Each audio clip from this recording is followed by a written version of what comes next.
not back. It's time to go on a journey. Reported Fire Authority said. Your safety and comfort is always our priority. We request all guests.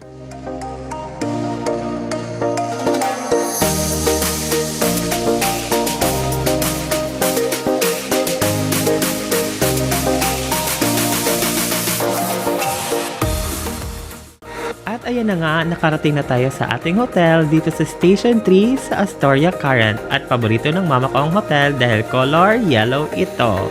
At may swimming pool din. At saka, may pa-welcome drinks ni sila which is the pandan with sago.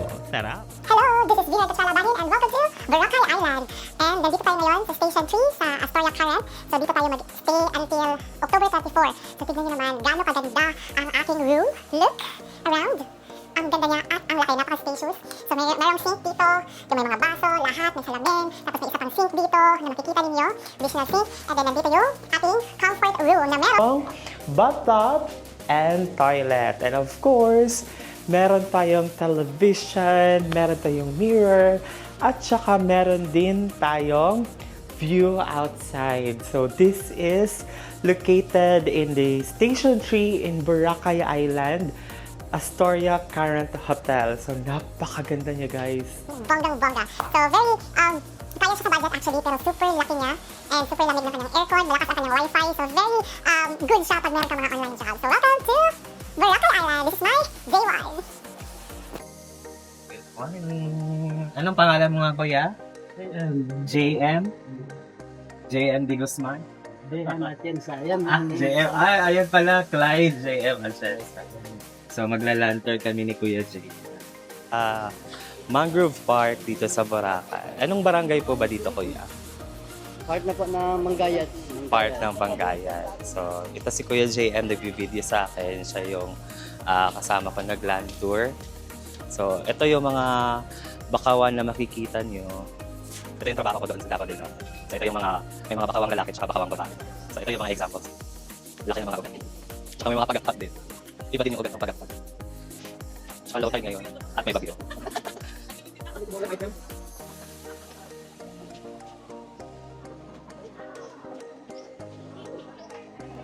Pag titikpan nyo po yung dahon ng mangrove, maalat po yan. Kasi nag-a-absorb siya ng alat ng dagat. At eto naman ang behind the scenes na experience ko sa Human Drone sa Boracay Mangrove Park. At eto ang result in 3, 2, 1.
So, ikot-ikot lang tayo dito.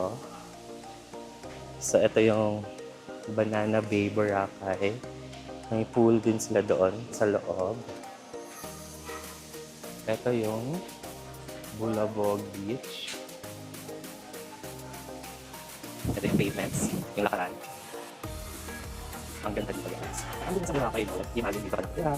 Tapos yung stress sa work mo, gusto mong maligo. Ganun yung feeling. Tsaka tourist spot talaga yung buong island. Kaya iba-iba yung mga mamimik mong tao. Ito nga pala yung isa sa mga resorts na tinignan ko kung saan dito sana ako, yung Seven Stones. So dito siya. Ayan, ito yung Seven Stones. Ang ganda pala ng Seven Stones. So, ayun. Titignan natin kung may nagpapapapicture pa ba or may pila pa ba dito sa ating coconut tree, famous coconut tree. So let us see kung may pila pa ba dito. So ito yung may pila, guys. Ayan. So marami pa rin tao.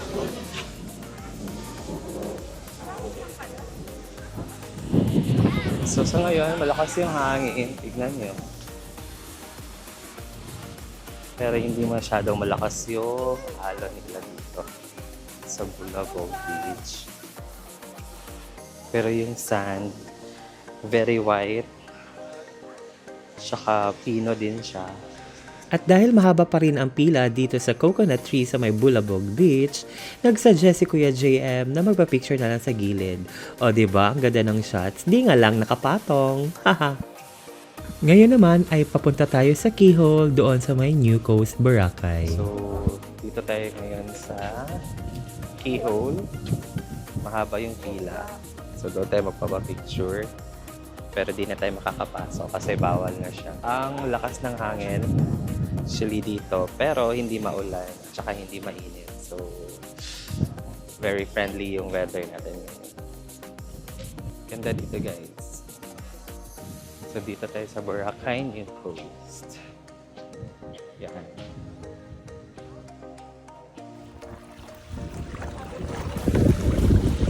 Ano nga yung pangalan dito, kuya? Ano sir, Boracay New Coast po. Boracay. Ayan. So, nag-crystal kayak tayo. Kasi yung Keyhole. Oo. Doon ako nag-ano kanina eh. Nag-picture. Buga Beach. Nakikita ko lang ito. Kain na dito. Kung nagugutom kayo. Actually, ako nagugutom at nauuhaw ako, guys. So, may mga pinagsisihan ako nung hindi ako nagdala ng tumbler. May mga damit din. Ito, sa mga gusto magpa-breathe. Tapos may mga refreshments din na parang gusto ko nang bumili ng refreshments. And welcome to Puka Beach. So, yun yung welcome to Puka Beach. Ayan. So, malalakas yung alon dito, guys. Super lakas ng alon. So, nakalagay dito. No swimming, high hazard. Kasi, so, eto tayo, guys. So, welcome to Puka Beach. Super lakas ng alon. Bawal pong maligo, high hazard po ngayon. Dahil nga sa tropical typhoon na Christine. So, malakas yung mga hangin. Buti na lang hindi umulan ngayon, unlike kahapon. Full day talagang umulan, guys.